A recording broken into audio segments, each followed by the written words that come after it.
But I think, genuinely, to go back to that point, any ideology which is waking up and saying, our worldview is so extreme, the only way we can truly ensure it exists into the future is to find the most susceptible people on the planet to program and attack their minds, children.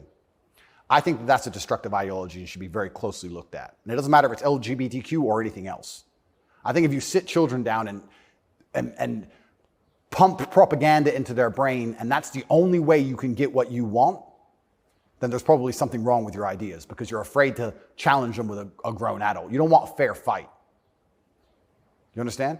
They don't want a fair fight. They want to sit with a child who has no idea what he's talking about and tell him that men are women and women are men and vice versa, and just completely confuse the poor child because they don't want a fair fight against a rational adult. And that's scary. It doesn't seem a huge improvement over, say, ISIS to me. Absolutely. That's how do you convince somebody to blow themselves up? Well, you find a young man, teenage boy, and you program his mind. Exactly. And it's exactly the same thing. They don't try and convince an older man to blow himself up because he's going to sit there and go, well, why don't you blow yourself up?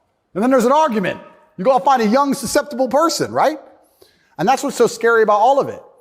And it's also kind of funny that like this whole LGBTQ thing is also linked to the patriarchy, also linked to all this other garbage and all these other false narratives and false ideas.